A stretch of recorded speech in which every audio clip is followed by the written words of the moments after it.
What's up, y'all? This is Mike Manza with another Manza Faust Productions video. Today I am responding to Cine Arcadia Productions contest video asking us in the vinyl community to show off some doom metal. He said 5 or more. I went with 6. Y'all know why. I don't have to explain that shit. And yeah, I'm going to put a link to his video and channel down in the description. Go check it out. He does some great work. And yeah, if you're part of this vinyl community, show off a few records, take part in his contest. Maybe you'll win a couple of cool CDs. He talks about them in the video. Go check that out. And yeah, so doom metal.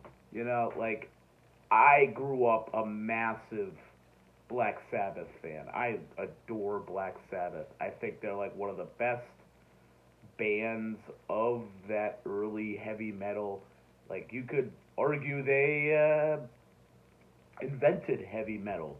You know, they were definitely a lot heavier than Blue Cheer and Iron Butterfly and a lot of those bands that still had a very firm footing in psychedelia and a lot of that folkiness of that kind of hippie stuff of the 1960s. And then you got Black Sabbath is singing about, like, you know, like satanic forces and like the battles between good and evil and, you know, corrupt warmongers and all this kind of heavy stuff, heroin abuse. Later on, like cocaine and all that kind of stuff.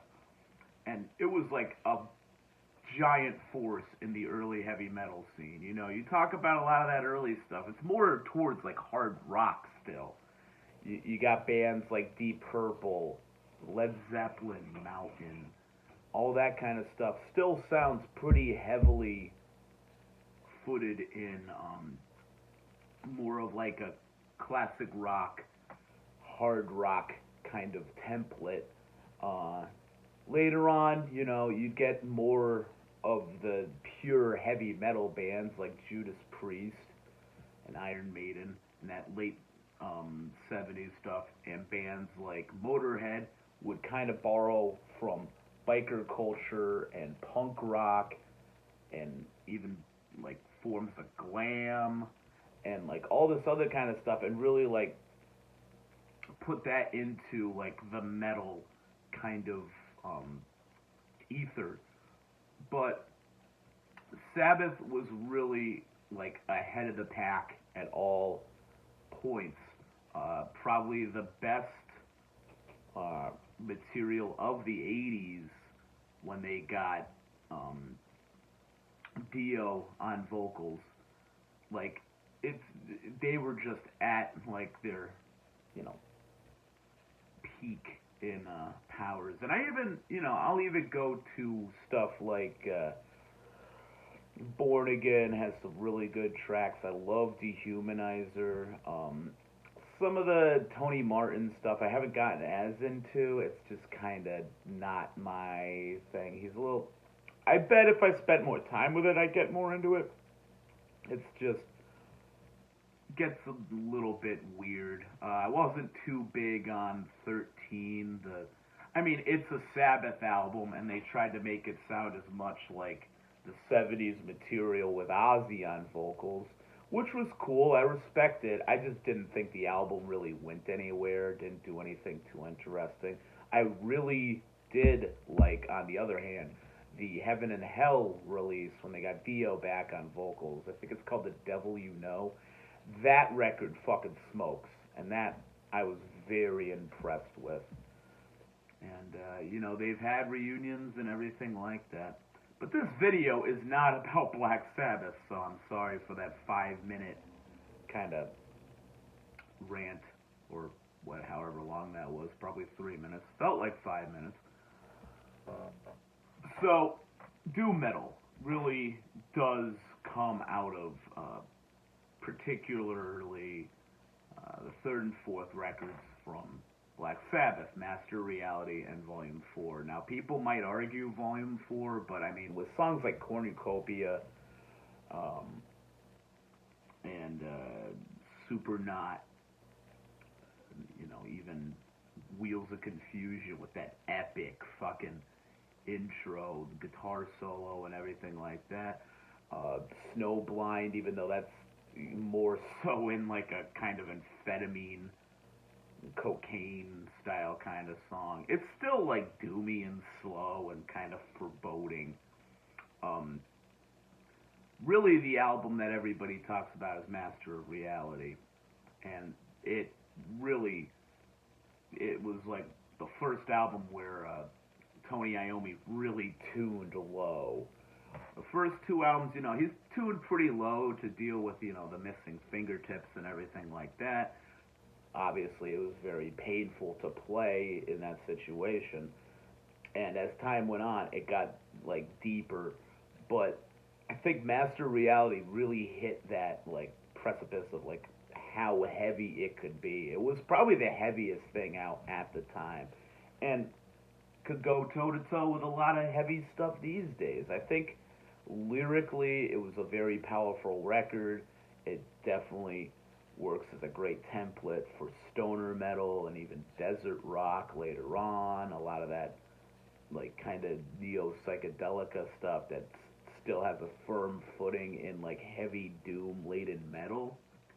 I think it really helped with that. You could even look at some like DSBM, the more depressive side of black metal kind of stuff, can see a bit in there, and some of like the more like emotional kind of songs, like I even hear a bit of like Children of the Grave and that kind of stuff, and obviously sludge and grunge, two big elements of like the kind of revival of like doom metal in the 90s where it became like huge.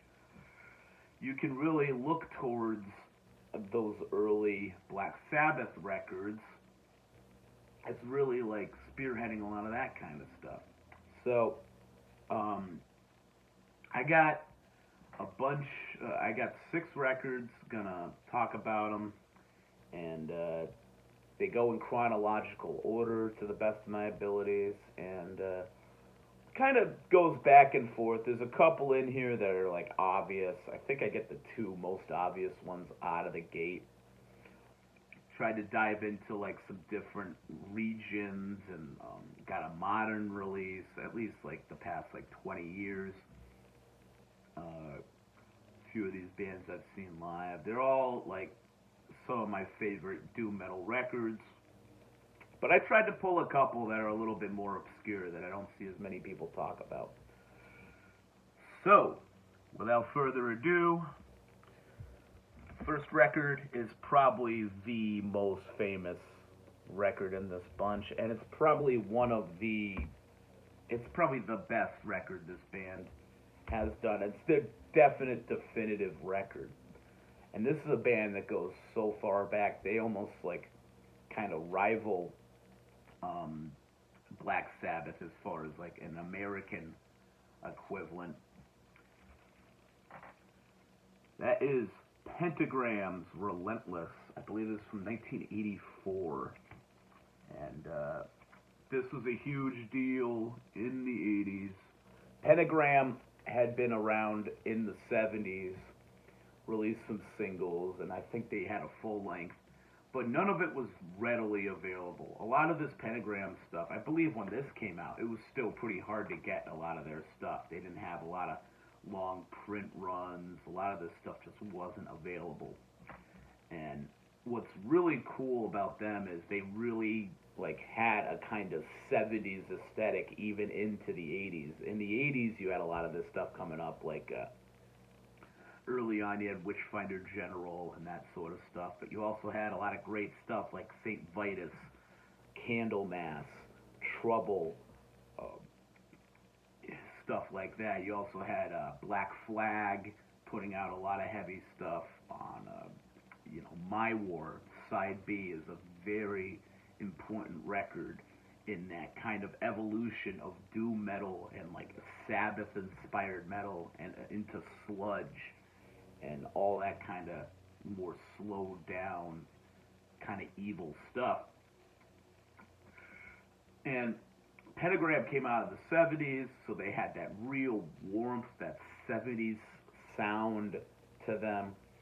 You could hear a lot of these songs and think, yeah, this came out of the 70s. The way that this record sounds, the way the tone of the guitars is, it does sound a very early, almost a little bit of proto-metal kind of vibes to this, but very firm in their, like, admiration of Black Sabbath, but also the Groundhogs, Dust, the heavier stuff coming out of the more B-level, Sir Lord Baltimore, Captain Beyond, a lot of these heavier, a little less proggy than some of the stuff coming out of there, but yeah, Relentless, you got Death Row, All Your Sins, The Ghoul, the title track, Run My Course, You're Lost, I'm Free, Dying World, $20 Spin. This has all like some great hits on it. Definitely recommend. If you haven't heard this record, what the fuck are you doing here? Yep, it's a classic. Y'all know it. Moving on. Really another big. The first three records I'm going to show are all big time bands in the doom metal genre. Again, the 80s was huge for this kind of stuff. You had a new kind of appreciation of this kind of Sabbath, slowed down, very 70s aesthetic, stoned out, but very epic in its kind of scope as well, longer songs. I think a lot of people by the late 80s were kind of burnt out on like everything being like 45 seconds long and aggressive and not really diving into a lot of like kind of deeper emotional like stuff. Like if you look at the Discord Records, which I've talked about on here, the DC scene, by the late 80s, a lot of people were just kind of sick and tired of the hardcore vibes, the violence, the kind of machismo of it all, and the kind of, you know, like, fucking just reductionist standpoints a lot of these hardcore bands kind of, and fans really, kind of cling to, unfortunately. And you started getting bands like Dag Nasty and Embrace and Rites of Spring coming out of that, who wanted to push things further, really wanted to dive more into the emotional side of things, and that's where you get emo from. And the same thing was happening with doom metal. A lot of this stuff was coming out of, like, a lot of interesting stuff happening in the late 80s. You had labels like Sub Pop and Touch and Go getting into bands more in like a noise rock, kind of noise pop. All these other types of genres started coming up. 4AD was another big label. You know, death rock was kind of breathing its last breath, but you had a lot of like industrial stuff starting to become more popular and a lot more tuned into what was happening with electronic music at the time and all the evolutions going on there. So doom metal, you got the epic side of things, and probably the prototypical record out of epic doom metal for me is Candlemass's Nightfall, their second album. I know a lot of people will probably go with Epicus, Doomicus, Metallicus, kind of an obvious choice. I think this is their best material. I love Messiah's voice. I love the like emotional complexity of this album. Gothic Stone, Well of Souls, That Gallows End, Samaritan, Dark in the Veils of Death, Bewitched, obviously with that amazing video. It's cheesy as hell, but it's great. You got fucking Dead from Morbid and Mayhem, like stomping around like a zombie and stuff. It's a fun video, and it's a great song, real sing along. But this album goes insane. Mourner's Lament just breaks your heart, a lot of this material. And, you know, it's epic. It's got this incredible scope. And just Messiah's vocals really just go to these heights that are just jaw-dropping. Like, he is really one of the best vocalists in metal history. Obviously, another good contemporary to Candlemass is Count Raven.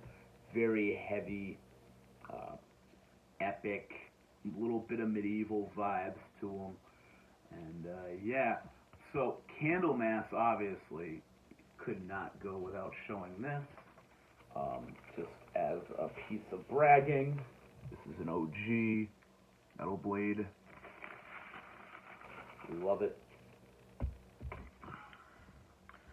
So next, another, you know, one of the big bands of the 80s, kind of doom revival. And this is moving more into the 90s. This is a band sort of like Black Sabbath when they moved from Ozzy to Dio. You had that giant kind of change in sound. Not that, you know, I'm one of these people that doesn't really discriminate between the two. I love Ozzy pretty much all the way through. The last two are a little wonky, but I'll still kind of defend Technical Ecstasy. There's a couple of songs on Never Say Die that are pretty good too. But, you know, like, they could do no wrong. All the Dio stuff is fucking magnificent. Probably, besides Master of Reality, probably Mob Rules is like one of the greatest, you know, metal albums of all time. So, you know, getting late into the 80s, you had a band, St. Vitus, who started off with Scott Regers with a lot more of like, kind of like a hardcore punk. They were on SST, and they definitely embodied a lot of that sound, you know. Sort of the riffs on an album like Hollow's Victim were very kind of Greg Ginn-esque, a little off-kilter. Dave Chandler's always had his specific kind of biker-drenched,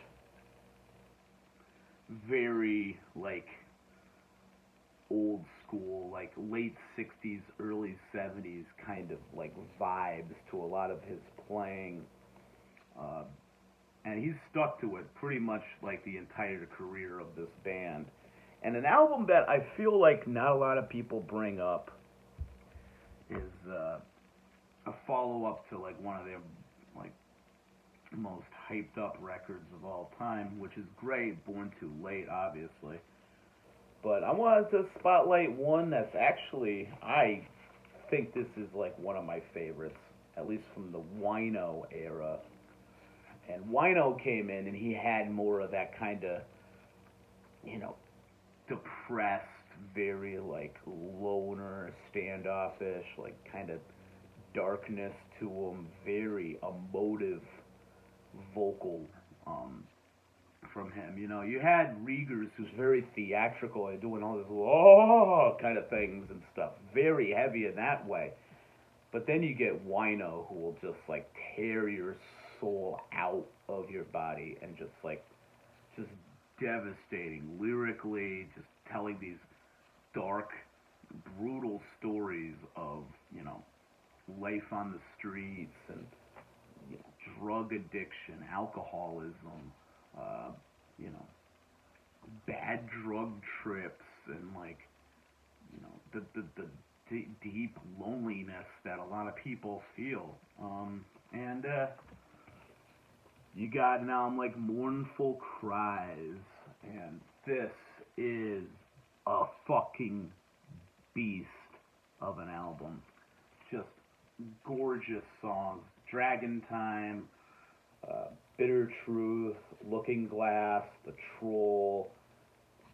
Really the standout song on this, and probably one of my all-time favorite St. Vitus tracks, is Shooting Gallery, a song about heroin and the kind of effect it has on people around you, the effect that it can have on communities, and just the kind of selfishness of a drug once it takes such a part of your life that you're willing to sacrifice everything for the drug, the respect and the love of everyone around you, and you could be so consumed by it. And I think it's incredible to, I believe it's from 1988, so almost into the 90s. You hear a lot of the guitar tone again on this record really does kind of foresee a lot of stuff you would see coming out of grunge and even a little bit of sludge metal in the 90s. This is where it started getting really fucking heavy, and just wino is, whether it's in The Obsessed or I think it's called The Hidden Hand, any of his other stuff, Spirit Caravan, just always kills it. Even his solo material, he had that solo wino album a couple of years ago, which was just so devastatingly beautiful. Yeah, Mournful Cries. I do love Born Too Late, but I feel like lately I've been digging at this one a lot more. So, classic. Alright, so moving on, we're into the 90s now, and one of the big things in the 90s was the emergence of grunge, but also you had the emergence of sludge. Now, sludge, I feel, comes really out of a lot of these bands that were really influenced by St. Vitus and Pentagram and Trouble from the 80s, pushed it even further. You had, you have that influence once again of Side B of My War by Black Flag, and that record can be clearly heard in this early sludge metal stuff. You had stoner coming up in the 90s as well. Bands like Sleep, Electric Wizard, a lot of the Man's Ruin kind of bands. You go more into the desert rock thing as well, which kind of melded the heavy doom and sludge elements with a lot of that kind of just classic rock worship vibes of grunge.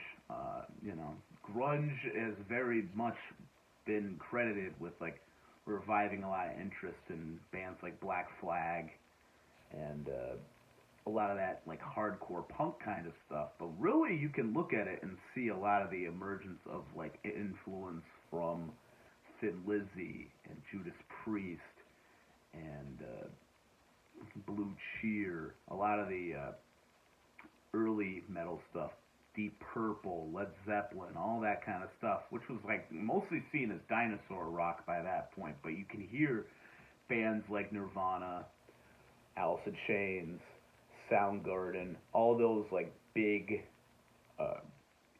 early 90s grunge bands.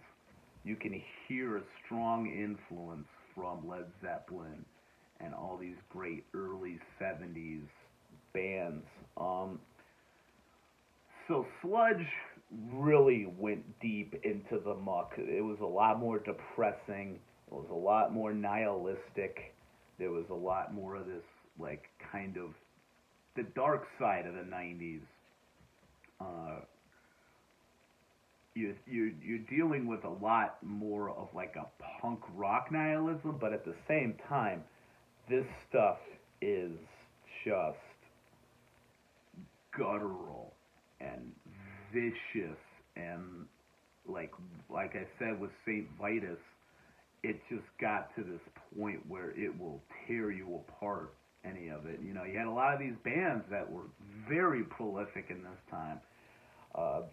Coming out of New Orleans, you had obviously I Hate God, Crowbar, a lot of that kind of stuff. Out of the West Coast, you had bands like the Melvins, who would always kind of change up their sound, but have a very heavy, detuned, very doomy, very sludgy sound.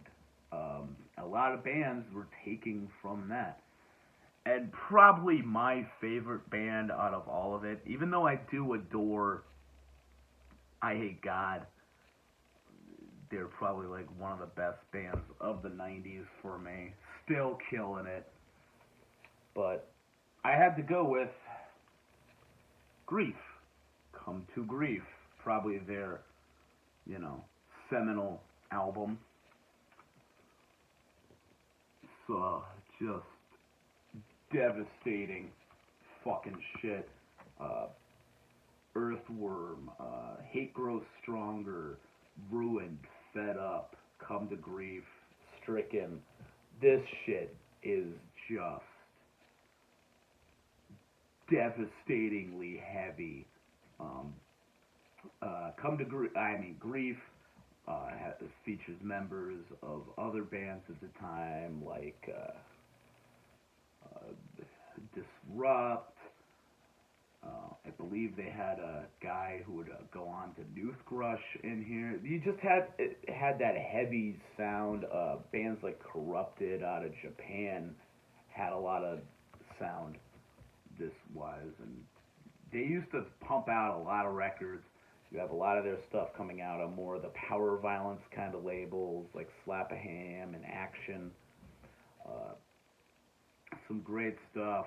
The band 13, who the lead singer, I believe, she went on to be in Electric Wizard, and a lot of the newer Electric Wizard stuff, which is awesome.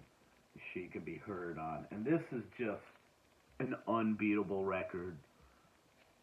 Totally devastating, and really does show like the heights of the low of sludge metal, just like incredibly vicious and pummeling and aggressive all at the same time.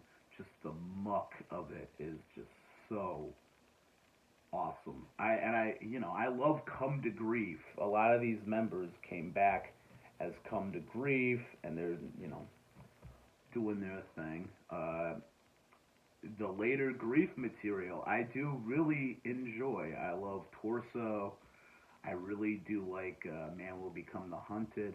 I just don't have a lot of that stuff because they don't reissue it. There's not any like affordable newer copies of that. But with this coming out, it has been a few years, but with this coming out and some of the singles collections and everything like that, I hope there's like down the line some really good stuff coming from their later era material.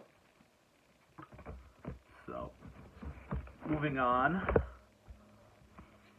to probably the biggest as far as size and length album in this video, and I'm going over to Finland,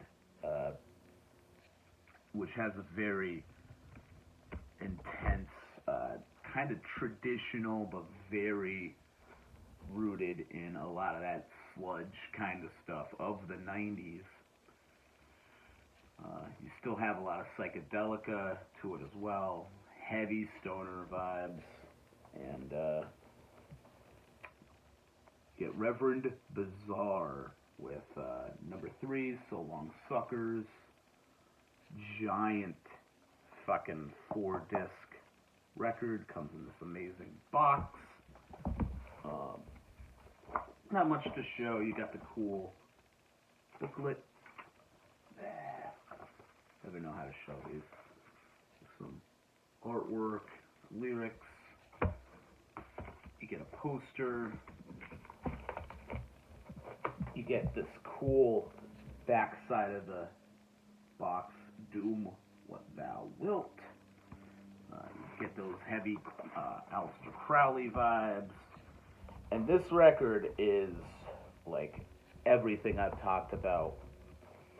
You get the epicness of Candlemass. Like, these songs almost push it to its extreme limits. You have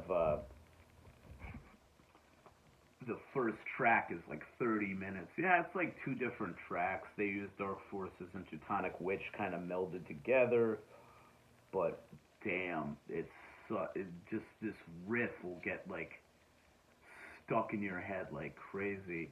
And it's not so much like Dope Smoker, which I do enjoy Dope Smoker more than like the average person seems to, but I feel like this works better. The change up in riffs and delivery and everything, and the tempo changes, like, really do help this song go by. You got Sorrow, Funeral Summer, Caesar Forever, Anywhere Out of This World, ends it out with another double-sided epic. And this band is just amazing. The emotional palette of this band is just devastating and beautiful. To kind of lyrically hold a lot in common with that like later era Funeral Doom and DSBM and all that kind of more depressing, very melancholic kind of material. And but it's got a solid traditional Doom element to it. The vocals are very operatic and just powerful and melancholic again. You know, it's just all the great elements are here. And can't go wrong, man. So last, I want to go with something a little modern. I think this is from 2010, so it's about 12 or 13 years old. But this band is one of many kind of bands flying the flag of that 90s worship of the 80s and 70s material. A lot of modern bands like Uncle Acid really do just push this stuff to like another limit and bigger, more epic. You know, a lot more of like different kind of subject matter as well. So, Windhand with their self-titled album. This is terrific. A little bit of stoner. Really, this reminds me a lot of Electric Wizard and Acid King. A little bit of Goat Snake in there as well. And yeah, just a terrific modern Doom record. These guys put on a hell of a show as well. Seen them, I think once or twice back in the day. Pretty solid stuff. And that'll do it. Like I said, I got the links down in the description for Cine Arcadia's YouTube channel and his video. Go subscribe, go make your own video, and yeah, show off some great doom metal. It's a cool subject matter, especially for this month of April. You know, 420 coming up. A lot of people are digging out this type of stuff, and you know, it's the season. So yeah, make of that what you will, and you know, do the average thing, like, subscribe. If you want to find me on social media, I'm there as on Instagram as the Hordes of Manzerfaust, and that'll about fucking do it. So this is Mike Manzer with another Manzerfaust Productions video. Stay fucking metal.